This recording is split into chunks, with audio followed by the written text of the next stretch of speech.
Avec beaucoup de joie qu'on accueille le résultat de ce référendum, puisqu'il met en évidence le faible écart qui existe entre justement le oui et le non. Et donc c'est véritablement l'aboutissement d'engagement militant de certains qui l'ont payé de leur vie.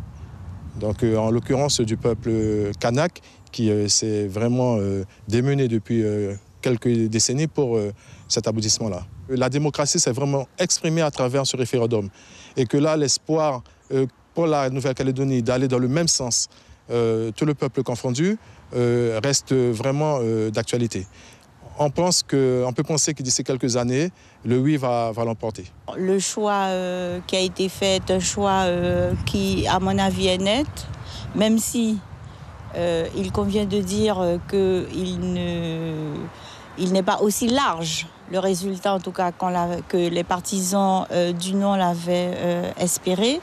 Et surtout, à mes yeux, il révèle que les fractures sociologiques, que les fractures politiques qui étaient celles de 1998 et même d'avant, demeurent toujours.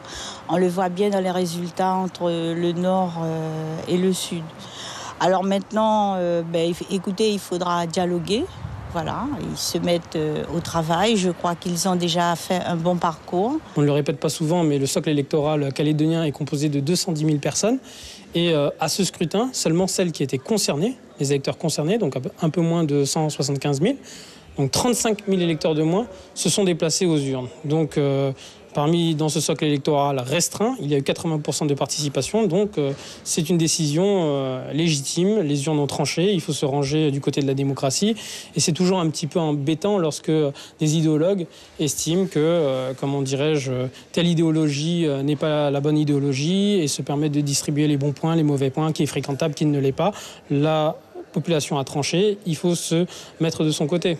Nous sommes aussi heureux de voir que malgré la victoire du non, nous pensons que le débat sur la souveraineté de la Nouvelle-Calédonie n'est pas clos, parce que les 43% des indépendantistes font en sorte que ce débat va se poursuivre, puisque nous sommes dans quand même un processus démocratique.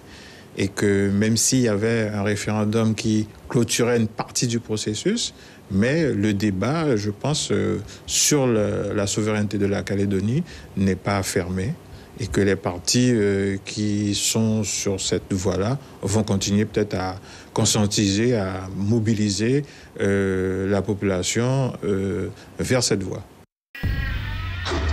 Suivez l'info sur Guyana Première, télé, radio et Internet.